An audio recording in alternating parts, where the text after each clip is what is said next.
everybody, it's Flora. Welcome back to my channel. So if you haven't seen my recent post, I do have one quick announcement. So it has come to my knowledge that apparently the season of Fruits Basket, the final, will be 13 episodes. This was kind of confirmed on the Blu-ray package that's coming out. It says volume 3. And it seems to be the last volume of Blu-rays, and it said episodes 9 through 13.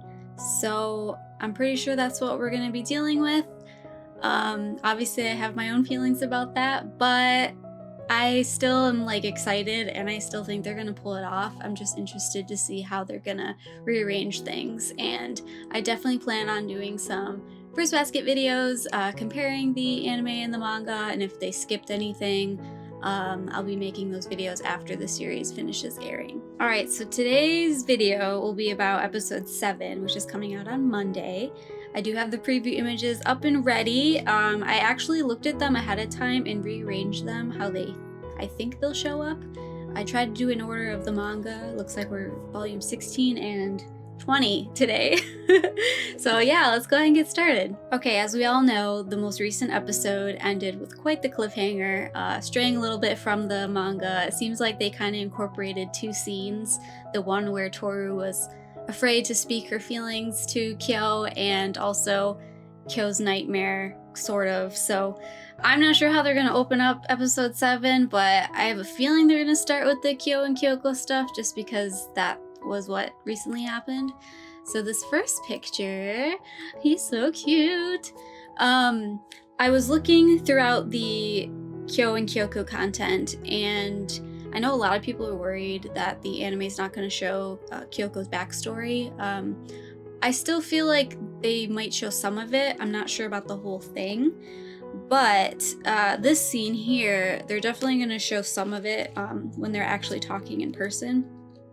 So this is in chapter 93, towards the end. I really hope they include the part where Kyoko's super depressed after Katsuya dies, and those moments I feel are really important for Toru's character. But yeah, this scene here with Kyo is when she finishes telling her story. This is where Kyo says, "Then you don't think about it anymore," wanting to see Katsuya Honda. And then she just smiles at him like this. Oh, actually, I'll show you his face first. It looks like a similar face here. She's like, "Oh, Toru's the cutest in the whole world." And then he's like, "Well, do you still think about that, seeing Katsuya?" And then she smiles here. Which I'm pretty sure is this next picture. Yeah, right here. So this is where she says, "It makes me wonder how lost you'll get, how long you'll take.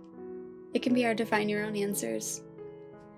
So then it kind of leads into Kyo reflecting on those memories that he kind of kept away for a while. He says, "Her words sounded so stupid to me. I was still a kid. I guess that was part of it." And then it kind of goes on, and it leads into Kyo's nightmare.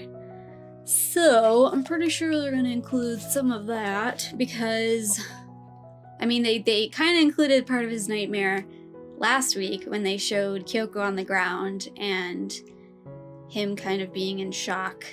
So maybe while he's passed out, he has some recollection of his Kyoko memories. And then yeah, so this next picture here, I'm assuming is part of his nightmare. Which we did see in that trailer for season 3. We saw him open his eyes when he was really scared, and that was obviously him waking up from it. What was I gonna say? Oh, from the wording of the anime last week in episode 6, it kind of seemed like Kyo repressed his memories of Kyoko's death, but I'm pretty sure he just kind of kept it away and he didn't think about it until it kind of just came over him in that moment, which led to his panic attack and kind of passing out in front of Toru. So yeah, I don't know where they're gonna go with the anime, but I'd like to believe that he hasn't completely forgotten about it, literally amnesia, repressed the memory. I don't think that's the case, but I guess we'll find out. So yeah, this is definitely during his nightmare. when he sees Kyoko on the ground first, which is what they already showed from last episode. Definitely very graphic, like in the anime, like seeing it, just, yeah. And then his mom shows up, and she's like, it isn't your fault, Kyo. You didn't do anything wrong, but you still can't go outside. And that face here really looks similar to the one on the preview image page. So then she's saying, you know, you have to do what your mother says, and if you don't, I'll never forgive you. And that's when Kyoko comes like up from behind him, and then he turns around, he's all scared and freaked out. And so it's kind of like Kyoko was mixing with his mom in the nightmare, and instead of Kyoko being on the ground, it turns into Toru. So then he like kneels down, like super upset, and I think that's when he wakes up because he has blood on his hands. Yeah, and then there's this when he wakes up. So that's the shot we saw in the trailer. So I'm pretty sure they're gonna include that the first part of the episode. And then honestly, the rest of the pictures are really Akito centric. So let's get started. We're done with 16. Now we're moving into volume 20 content. And it looks like the preview images are chapter 115 and then 117 and 118. 116 being the Momiji curse stuff.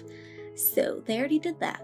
So let's move on to 115. This is the scene where Shigure is talking to Ren, and basically he's saying like, oh, seems like you had Isuzu try to get this box that Akito has. And she's like, oh, well, she was really good for nothing. She didn't do anything for me. And he's like, you're the one that's good for nothing. I told you that it's a secret. The contents of the box are a secret.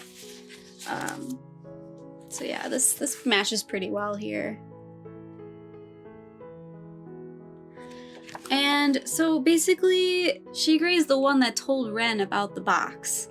So in a way, he's like directly involved with all the stuff that happened with Rin, which is terrible. I'm sure he didn't mean for that to happen to her because it wasn't supposed to involve Rin at all. But yeah, it still sucks. It's definitely an interesting conversation they have, and at the same time, Kureno is checking on Akito while she's sleeping, and he opens up the box and sees what's inside, and he just kind of looks at her sadly. But yeah, we get a little insight on Akira and his story with Ren. And I'm pretty sure the next picture is showing her. Yeah, okay, so this is kind of in the same conversation they're having. So Ren's explaining to Shigure that she was happy that when her and Akira got together, they only had each other. And she's like, I was happy to be Akira's #1 person in the world, and that was all I needed. And then Akito happened, and everything went downhill from there. So everyone in the Zodiac family was happy, and they're like, oh, it's gonna be God, he's coming, this is gonna be great for the other Zodiac. And Ren just kind of fell apart and was like, no. Now there's this focus, there's this new presence that Akira's focused on that's not me, and that's when everything kind of went downhill. So this next part here is when Kureno's asking, are they really gonna raise Akito as a boy? So yeah, and then Hatori's like, you can't say anything about it, it's a secret. And he's just wondering, like, why are they doing that? And Ren-san made the decision for her, saying it would be a problem for the heir to be a woman. And it scared Akira-san, so he agreed. And then Shigure is just like saying it how it is. Like, she just didn't like that she wasn't Akira-san's #1 anymore. Think about it, she's jealous. But yeah, it's really terrible to like see this backstory of Akito's childhood. Like Ren, her own mother, wouldn't even hold her. Akira really nurtured that whole idea of Akito's God and everyone's waiting for Akito and Akito's the best thing in the world. And yeah, so Shigure continues to tell them, you know, her child, Akito, is guaranteed to be loved and surrounded by lots of people of the opposite sex. So of course she's, as a woman, going to be jealous. And do you remember her face the day we first went to meet Akito?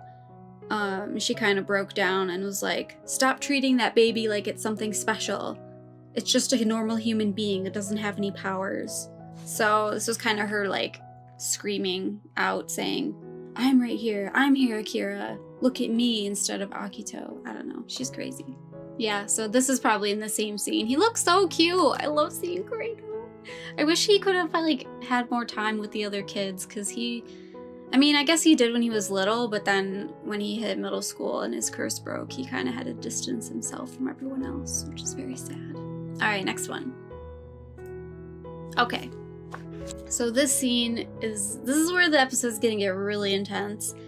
So basically, Kureno comes up to Akito and says that we need to talk.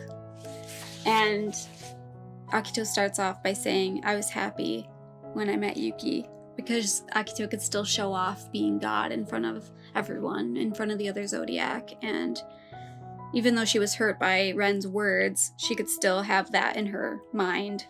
But now we're at this point where Akito's starting to crumble, and now she's starting to question, like, when did things get like this? When did things start to break my world? Was it after Kureno? Ever since then, it twisted and twisted, and she forced all of them to stay. Yeah, it's gonna be a lot of Ren and Akito focus, so get ready for this. At this point, Akito's starting to feel pretty hopeless, like, they're all gonna leave me. It's, she already lost Kureno and Momiji, and now everyone else is going to go to a new place. So before Kureno can even really say what he wanted to say to her, Ren-san has another meltdown and comes in with a knife. It's knife time. Basically, she's saying, whatever you have, that box is Akira-san's, and it's mine. Whatever he had is mine, and you need to give it back to me. And yeah, it's intense. Before Ren can do anything else, Akito's like, you know what? If you want it so badly, you can take it. And then she throws it, and it kind of goes back to right before Akira passes away, and he's saying, don't worry, it's not that I'm leaving you behind. Even if you can't see me, I'll be by your side, my special child. So right here. So this is Akito's memory here, where Akito always felt like, I'm wanted, everyone's waiting for me, and I'm so important to both my father and to the rest of the Somas. But one of the things that Akira says, his last words, he says, more than anyone, I wanted Ren to be happy. In the end, I was just a man who was going to die, but I was able to leave a child, and not just that, but the child was a special being, was proof that Ren and I were special. And Akito kind of was taken aback by that. So Ren finally picks up the box and opens it and sees that there's nothing in there. But the old Oba-san, whatever her name is, she was telling Akito as a child, like, oh, inside is Akira-san's soul. So she kept it her whole life. And this leads into the episode title. It's empty. It always has been. So then, initially I wasn't thinking they were going to get to the knife stuff in this episode, but definitely they are. So first, Akito she picks up the knife and is about to stab Ren when Hiro's curse breaks. So they're probably going to show that. After Ren and the other people leave, it's just Kureno and Akito left, and she kind of starts breaking down, like, completely at this point, and saying, like, no one ever gave me another way to live. How do you expect me to know something I don't know? How was I supposed to understand? Basically just blaming everyone else. So Kureno just hugs her and says, whatever you don't understand, you can start understanding now. Let's change together. This is what I wanted to talk to you about earlier. If you stay in this environment, you're only going to be devoured by the Soma bond and the brainwashing that you basically went under as a child. And Akito just kind of is like, really? You're saying this now after all this time? We can't just change like that. It's too late. And Akito's saying, like, why didn't you abandon me back then when your curse broke? Why didn't you just end it then? So then it leads to this part here when he's hugging her, and I have a feeling the episode's gonna end with this. Spoiler alert. Yeah. It's pretty heavy, and I'm nervous. I mean, I know the ending of the series, so I'm like, okay, they'll figure it out, but it's a lot of content to put in. Like, a lot of emotions are gonna be up. I don't know if they're gonna show the Otani scene where she sees the dead bird on the road. I don't know. Let me see. The end of the chapter is when Toru says she wants to talk to Kyo, and they just kind of stop there, and he turns back and stares at her really seriously. So I don't think they're gonna put that in. I think it's gonna end with this scene here.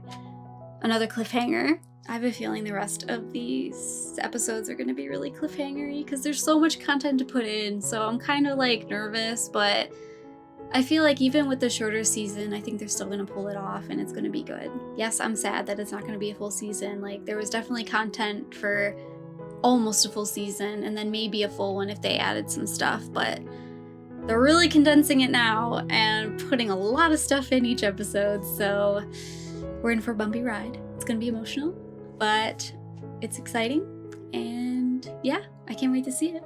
Thank you so much for watching, everyone. I hope you had fun despite the heaviness that this episode will be. I'm still looking forward to it. Definitely the ones after that too. It's just gonna be a bumpy ride from here on out, and I'm excited. Let me know what you think in the comments, and as always, thank you so much for the support, and I'll see you all on Monday with my reaction to episode 7. Take care, everyone. Bye!